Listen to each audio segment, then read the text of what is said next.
दोस्तों नमस्कार। मैं हूं संतोष पाठक और आप देख रहे हैं द न्यूज लॉन्चर।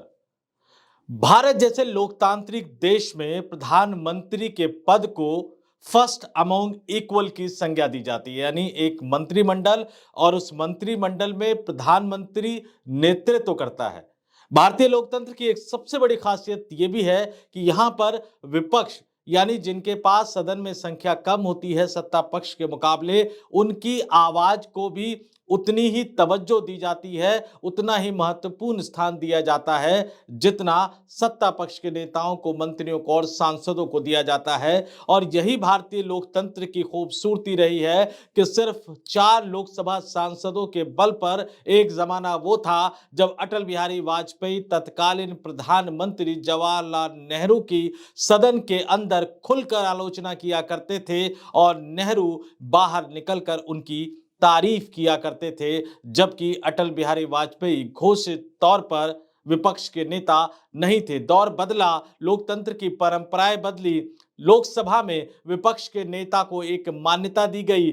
नियम तय किए गए, कानून तय किए गए। लेकिन इसके बावजूद भी एक तथ्य यह रहा कि लोकसभा का या राज्यसभा का हर सांसद अपने आप में विशेष होता है, उसका अपना विशेषाधिकार होता है। लेकिन क्या आप कल्पना कर सकते हैं कि सदन के अंदर और सदन के बाहर एक सांसद को, जनता द्वारा चुने हुए सांसद को, प्रतिनिधि को गद्दार कहा जाए, बार बार कहा जाए? और इससे भी बड़ी विडंबना है कि ये उस व्यक्ति, उस सांसद के लिए कहा जाए जो विपक्ष का नेता चुना गया हो। विपक्ष के नेता का महत्वपूर्ण स्थान भारत के लोकतंत्र में है। शैडो सरकार का, या यूं कहा जाए कि विपक्ष का जो प्रधानमंत्री होता है या विपक्ष की तरफ से जो आवाज बुलंद करता है, उसका नेता विपक्ष का नेता होता है। लेकिन भारतीय लोकतंत्र की दशा देखिए, या यूं कहा जाए कि दुर्दशा देखिए कि सत्ताधारी पार्टी विपक्ष के नेता को सदन के अंदर और सदन के बाहर दोनों तरफ गद्दार की संज्ञा दे रही है। और ऐसा कहने वाले सांसदों के खिलाफ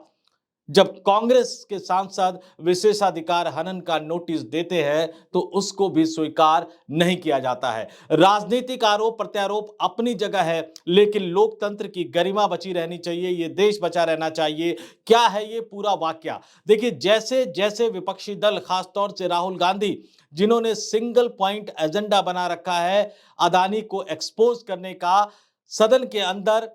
संसद के अंदर और संसद परिसर, सदन के परिसर के बाहर जिस तरह से वो लगातार इस पर हंगामा कर रहे हैं, प्रदर्शन कर रहे हैं, धरना कर रहे हैं, टी शर्ट पहनकर पहुंच रहे हैं जिसमें वो मोदी और अदानी को एक बता रहे हैं, जैसे जैसे राहुल गांधी इस मुद्दे को ज्यादा से ज्यादा उठाते जा रहे हैं, सत्तारूढ़ पार्टी भारतीय जनता पार्टी की बौखलाहट इतनी ज्यादा बढ़ गई है कि वो विपक्ष के नेता पर गद्दार तक होने का आरोप लगा रही है, देश विरोधी होने का आरोप लगा रही है, बिना ये सोचे समझे कि अगर वाकई देश के साथ कोई गद्दारी कर रहा है तो उसको कानून के तहत सजा दिलवाने के लिए ही जनता ने इस सरकार को चुना है। आप कानूनी कार्रवाई नहीं कर रहे, आप कानूनी एक्शन नहीं कर रहे, प्रेस कॉन्फ्रेंस के माध्यम से, बयान के माध्यम से आरोप लगा रहे हैं विपक्ष के नेता पर, उनके लिए इस तरह के शब्दों का इस्तेमाल किया जा रहा है। और सबसे बड़ी बात यह है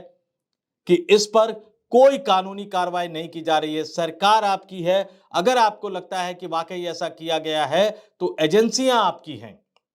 जो एजेंसियां चुनाव के दौरान नेताओं के घर छापे मार सकती हैं, जो एजेंसियां चुनाव के दौरान ही नेताओं को गिरफ्तार कर सकती है, मुख्यमंत्री को गिरफ्तार करके जेल भेज सकती है, अगर आपके आरोप सच है तो वो एजेंसियां फिर अपने अपने कार्यालय में क्यों बैठी हुई है? लेकिन इससे भी बड़ा सवाल यह है कि क्या ये पूरा वाकया उस दिशा की तरफ जा रहा है जहां भारतीय लोकतंत्र पर एक बड़ा खतरा पैदा होता हुआ नजर आ रहा है? जिस सांसद को, जिस नेता को जनता ने एक बार नहीं बल्कि बार बार अपना सांसद चुनकर भेजा हो, अमेठी से, वायनाड से और इस बार रायबरेली से, अगर उस पर जिसे विपक्ष ने नेता चुना हो, जो लोकसभा में सबसे बड़े विपक्षी दल का नेता हो, और वो भी वो पार्टी जो लंबे समय तक देश पर राज कर चुकी हो, उस विपक्ष के नेता को सत्ता में बैठी वो भारतीय जनता पार्टी जिसने लंबा समय विपक्ष में बिताया और जिनके नेताओं को संख्या बल ना होने के बावजूद कांग्रेस के प्रधानमंत्रियों ने, कांग्रेस की सरकारों ने सदन के अंदर और सदन के बाहर ध्यान से सुना, पूरा सम्मान दिया, उनकी बातों को तवज्जो दी, राजनीतिक वाद विवाद के बीच भी कभी व्यक्तिगत लांछन या व्यक्तिगत आरोप प्रत्यारोपों का सिलसिला शुरू नहीं किया। आज वो पार्टी जो सत्ता में बैठ गई है, लगातार तीसरी बार सत्ता में आ गई है, वो विपक्ष के नेता पर गद्दार होने का आरोप लगा रही है। लेकिन इस बार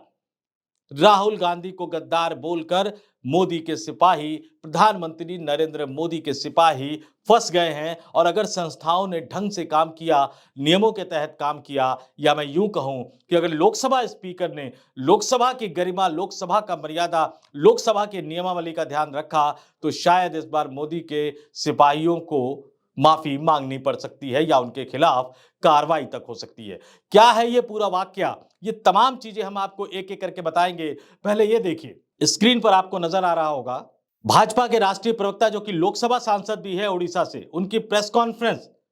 स्क्रीन पर आपको नजर आ रहा होगा। ये बीजेपी का आधिकारिक ट्विटर हैंडल है। इस पर क्या ट्वीट किया गया आज की इस प्रेस कॉन्फ्रेंस में? ये प्रेस कॉन्फ्रेंस जो है वो बीजेपी की तरफ से, भारतीय जनता पार्टी की तरफ से गुरुवार को की गई थी। और इस प्रेस कॉन्फ्रेंस में क्या कुछ आरोप लगाया जा रहा है, इसको आप सुनिए, इसको आप स्क्रीन पर पढ़ भी सकते हैं। इसमें आरोप लगाया जा रहा है कि इस प्रेस कॉन्फ्रेंस में त्रिकोण की बात कही गई है। इस त्रिकोण में एक तरफ अमेरिका में बैठे जॉर्ज सोरोस और उनका फाउंडेशन है, कुछ अमेरिका की एजेंसी भी है, दूसरी ओर एक बहुत बड़ी न्यूज पोर्टल है OCCRP, Organized Crime and Corruption Reporting Project. त्रिकोण के आखिरी कोने में है Rahul Gandhi, traitor of the highest order. और ये सीधे सीधे आरोप लगाया जा रहा है विपक्ष के नेता पर, उन्हें गद्दार बोलते हुए कि राहुल गांधी नहीं चाहते भारत आगे बढ़े, भारत की संसद चले, भारत में उद्योगपति पनपे। राहुल गांधी का प्रयास है कि शेयर मार्केट में इन्वेस्ट करने वाले हिंदुस्तानी पीछे रहे। राहुल गांधी अपने फायदे के लिए देश को भी बेच सकते हैं। तो सदन के बाहर भाजपा के राष्ट्रीय प्रवक्ता संबित पात्रा जो कि लोकसभा सांसद भी है, वो इस मुद्दे को उठा रहे हैं, राहुल गांधी के लिए इस तरह के शब्दों का प्रयोग कर रहे हैं। सदन के अंदर लोकसभा सांसद निशिकांत दुबे जो अपने बयानों को लेकर लगातार विवादों में रहते हैं, उन्होंने लोकसभा के अंदर इस मसले को उठाया और राहुल गांधी के लिए इसी तरह की शब्दावली का इस्तेमाल किया। स्क्रीन पर देख सकते हैं निशिकांत दुबे ने जो भाषण लोकसभा के अंदर दिया, जो आरोप लगाए, उसको बीजेपी के हैंडल से ट्वीट किया गया। उसमें लिखा गया कि भाजपा सांसद आगे जिक्र कर रखे हैं कि निशिकांत दुबे ने लोकसभा में फ्रेंच समाचार पत्र मीडिया पार्ट की एक रिपोर्ट के हवाले से बताया है कि कैसे जॉर्ज सोरोस की ओपन सोसाइटी फाउंडेशन से फंड लेने वाली अमेरिकी एजेंसी OCCRP के सहयोग से भारत में कांग्रेसी संसद को बंधक बनाने और सरकार को डिरेल करने की पूरी कोशिश कर रहे हैं। निश्चित तौर पर यह आरोप लगाया गया, सदन के अंदर आरोप लगाया गया, विपक्ष के नेता को लेकर जिस तरह की भाषा का इस्तेमाल किया गया, सदन के अंदर भी सदन के बाहर भी कई नियमों का इसमें उल्लंघन देखने को मिला। कांग्रेस ने इस मुद्दे को उठाया भी। गौरव गोगोई ने भाजपा के दोनों सांसद निशिकांत दुबे और संबित पात्रा के खिलाफ विशेषाधिकार हनन का लोकसभा में नोटिस दिया, लेकिन उस नोटिस के बाद किस तरह का हंगामा हुआ, निशिकांत दुबे और संबित पात्रा के खिलाफ जब विशेषाधिकार हनन का नोटिस दिया गया, तो गौरव गोगोई के इस नोटिस पर कार्रवाई करने की बजाय स्पीकर की तरफ से निशिकांत दुबे को ही सदन में बोलने का मौका दिया गया। और गौरव गोगोई फिर बाहर आकर मीडिया से बात करते हुए क्या बोल रहे हैं, वो सीधा सीधा आरोप लोकसभा स्पीकर पर भी लगा रहे हैं। गौरव गोगोई ने कहा, हमने भाजपा सांसद निशिकांत दुबे और संबित पात्रा के खिलाफ विशेषाधिकार प्रस्ताव का नोटिस दिया है। वो चाहते थे, यानी कांग्रेस के सांसद जो गौरव गोगोई है, वो चाहते थे कि स्पीकर इस पर फैसला ले, लेकिन प्रश्नकाल स्थगित कर दिया गया। जिस व्यक्ति के खिलाफ विशेषाधिकार प्रस्ताव लाया गया था, उसे फिर से सदन में बोलने की अनुमति दे दी गई। गौरव गोगोई आगे सीधा सीधा ये आरोप लगा रहे हैं कि अदानी मुद्दे को लेकर सत्तारूढ़ पार्टी भाजपा और प्रधानमंत्री नरेंद्र मोदी डरे हुए हैं, इसलिए राहुल गांधी के खिलाफ इस तरह की शब्दावली, इस तरह की भाषा का इस्तेमाल किया गया और इसलिए उन्होंने विशेषाधिकार हनन का नोटिस दिया था। लेकिन साफ साफ वो आरोप सिर्फ भाजपा के सांसदों पर ही नहीं, लोकसभा स्पीकर के रवैये पर भी लगा रहे हैं। कई तरह की तल्ख टिप्पणी वो कर रहे हैं और वो कह रहे हैं कि नियमों का किस तरह से उल्लंघन किया गया है। पूर्व केंद्रीय मंत्री जो मनमोहन सिंह सरकार में मंत्री रह चुके हैं शशि थरूर, उन्होंने भी साफ साफ कहा कि इस मामले में सदन के अंदर राहुल गांधी को लेकर जिस तरह की भाषा का इस्तेमाल किया गया वो सदन के नियमों के खिलाफ है। और बाकायदा उन्होंने 3 पॉइंट उठाए कि अपमानजनक शब्द का इस्तेमाल या इस तरह की भाषा का इस्तेमाल नहीं किया जा सकता। जिस व्यक्ति के खिलाफ भी आप कुछ बोल रहे हैं, देखिए अपमानजनक शब्द तो बिल्कुल बोलना ठीक नहीं, नियमों के खिलाफ है। लेकिन दूसरा पॉइंट जो शशि थरूर ने उठाया कि जिस व्यक्ति के खिलाफ भी अगर किसी को बोलना होता है तो उसके बारे में एडवांस नोटिस दिया जाता है। मैं लंबे समय तक सदन की कार्रवाई को कवर कर चुका हूं दोस्तों, और यह बिल्कुल स्टैंडर्ड प्रोसीजर है।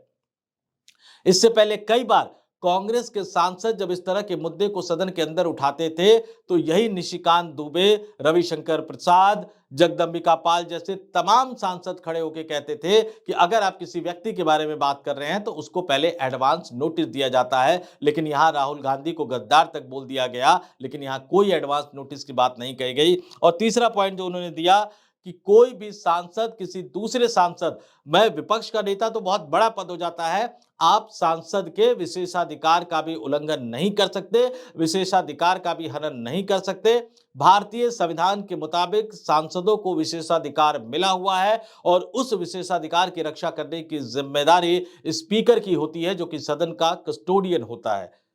बिरला कई बार ये बात कहते हैं, बड़े गर्व से कहते हैं कि मैं इस संसद भवन परिसर का कस्टोडियन हूं, मैं लोकसभा का कस्टोडियन हूं। लेकिन यहां नियमों के मुताबिक कांग्रेस सांसद की बात को स्वीकार नहीं किया जा रहा और यह कांग्रेस का आरोप लगाया गया कि जिस पर उन्होंने आरोप लगाया निशिकांत दुबे पर, उन्हीं को बोलने का मौका दिया जा रहा है। यह मुद्दा लगातार बढ़ता जा रहा है और कानूनी तरीके से मैं फिर उस बात को उठा रहा हूं कि अगर भाजपा को ऐसा लगता है कि वाकई देश के साथ कुछ गड़बड़ी की जा रही है तो कानूनी तरीके से इस मुद्दे को उठाने की बजाय प्रेस कॉन्फ्रेंस में मुद्दा बनाया जा रहा है, सदन के अंदर अपमानजनक भाषा में आरोप लगाए जा रहे हैं और सोशल मीडिया पर एक कैंपेन छेड़ दिया गया है। जवाब कांग्रेस की तरफ से भी आया, कांग्रेस की तरफ से भी प्रेस कॉन्फ्रेंस करके कहा गया कि इस तरह की भाषा का इस्तेमाल करना भाजपा की पुरानी आदत है। जो भाजपा देश के पहले प्रधानमंत्री, आधुनिक भारत के निर्माता जवाहरलाल नेहरू के बारे में अपशब्दों का प्रयोग कर सकते हैं, इंदिरा गांधी के बारे में अपशब्दों का प्रयोग कर सकते हैं, उनसे इससे ज्यादा उम्मीद नहीं की जा सकती है। सीधा सीधा कांग्रेस की तरफ से यह कहा जा रहा है कि जो परिवार, जिस परिवार ने देश के लिए शहादत दी हो, जो व्यक्ति, जिस व्यक्ति की दादी ने देश के लिए शहादत दी हो, जिस व्यक्ति के पिता ने देश के लिए शहादत दी हो और जो खुद कई बार लोकसभा का सांसद निर्वाचित होकर आ चुका हो, उसके बारे में इस तरह के शब्दों का प्रयोग करना गैर संवैधानिक है, लोकसभा के नियमों के खिलाफ है। और खासतौर से सदन के अंदर अगर इस तरह की भाषा का इस्तेमाल किया जा रहा है तो स्पीकर को इस पर कार्रवाई करनी चाहिए, विशेषाधिकार हनन का नोटिस स्वीकार करना चाहिए। लेकिन बड़ी बात है कि देश की राजनीति आखिर इस स्तर पर कैसे पहुंच गई है दोस्तों। देखिए, तमाम खबरें जो लेकर आती है अदानी और बीजेपी के साठगांठ की, या प्रधानमंत्री नरेंद्र मोदी के और अदानी समूह के साठगांठ की, और जिस तरह से अमेरिका में एफआईआर दर्ज हुई, जिस तरह से अमेरिका से खबरें निकलकर सामने आई, जिस तरह से भारत में अलग अलग एजेंसियों के प्रयोग या दुरुपयोग को लेकर कई तरह की खबरें सामने आ रही है, ये साफ साफ नजर आ रहा है कि पूरा मुद्दा कहीं ना कहीं भाजपा के गले की हड्डी बन गया है। जिन राज्यों का नाम आया उन राज्यों में से एक सरकार, आंध्र प्रदेश की बात कर रहा हूं, वहां पर टीडीपी की सरकार है, एनडीए के सहयोगी है, लेकिन वो कुछ करने की स्थिति में नहीं है। जिस दूसरे राज्य का नाम आया जो यूटी है, संघ शासित प्रदेश है, उसमें जो रिश्वत देने की बात आई, उस समय जम्मू कश्मीर में राष्ट्रपति शासन था और राष्ट्रपति यानी केंद्र सरकार के प्रतिनिधि के रूप में उपराज्यपाल मनोज सिन्हा वहां कार्यभार संभाल रहे थे। तो ये तमाम चीजें हैं, परतें जब खुलती जाएंगी तो ये खुलती चली जाएगी। कहीं ना कहीं भाजपा को ये लग रहा था कि जिस तरह से तृणमूल कांग्रेस यानी ममता बनर्जी, अखिलेश यादव यानी समाजवादी पार्टी इस मसले पर, अदानी के मसले पर विपक्षी गठबंधन या विपक्षी एकता से अलग होती जा रही है, तो कांग्रेस शायद बैठकर ये सोचे कि अब अदानी के मुद्दे को नहीं उठाना चाहिए। लेकिन जैसे जैसे राहुल गांधी के साथी भी साथ छोड़ते हुए चले जा रहे हैं, राहुल गांधी ने इसे सिंगल पॉइंट एजेंडा बना लिया है। वो अदानी और प्रधानमंत्री मोदी के संबंधों को लेकर आक्रामक अंदाज में सदन के अंदर जितना भी उनको मौका मिलता है वो इसको साबित करने की कोशिश करते हुए नजर आते हैं दोस्तों। और सदन के बाहर जो मुख्य दरवाजे पर, जिसको लेकर लोकसभा अध्यक्ष ओम बिरला कई बार चेतावनी भी दे चुके हैं कि सदन के अंदर आने के रास्ते को न रोका जाए, सीढ़ियों पे प्रदर्शन ना किया जाए। हालांकि उनकी चेतावनी बेचैनी, उनका ये जो गुस्सा होता है वो सिर्फ विपक्षी दलों के लिए ही होता है। इस सदन में इससे पहले भी कई बार देखा गया है कि किस तरह से उस रास्ते को रोका जाता है, और खासतौर से उन लोगों द्वारा जो गेस्ट के रूप में आते हैं,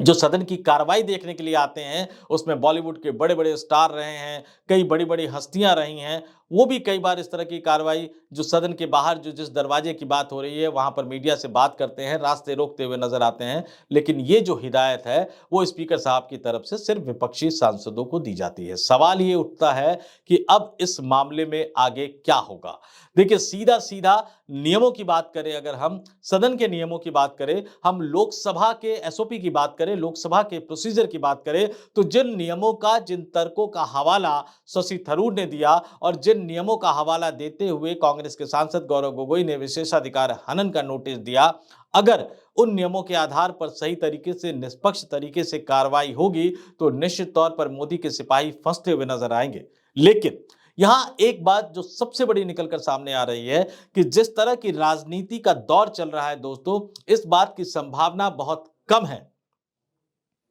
कि भाजपा के इन दोनों सांसदों के खिलाफ कार्रवाई हो सके। तो संसद के आने वाले दिनों में भी जो कार्रवाई होगी, हम देखेंगे कि इस मुद्दे पर राजनीति और भी ज्यादा तेज होती चली जाएगी। और जैसा कि मैं बार बार कह रहा हूं कि जैसे जैसे राहुल गांधी अदानी के मसले पर आक्रामक होते नजर आएंगे, भाजपा की तरफ से इससे भी निचले स्तर पर जाकर आरोप लगाए जा सकते हैं। अब ये इस देश के लोगों को तय करना है, इस देश की जनता को तय करना है कि जिस सदन में विपक्ष के नेता को भी समुचित स्थान, और जब मैं स्थान की बात कर रहा हूं तो नैतिकता का तकाजा तो आप भूल जाइए दोस्तों, नैतिकता का जमाना तो शायद बहुत पीछे चला गया, लेकिन नियमों के तहत भी जिस विपक्ष के नेता को सम्मान देना चाहिए, सांसदों को सम्मान देना चाहिए, अगर उसको भी तोड़ा जा रहा है सत्तारूढ़ पार्टी के सांसदों द्वारा, तो निश्चित तौर पर कई तरह के गंभीर सवाल खड़े होते हैं। लेकिन यहां एक दूसरी बात भी निकलकर सामने आ रही है दोस्तों, कि क्या कांग्रेस संसद के अंदर इस मुद्दे को बहुत ज्यादा उठाने को तैयार है?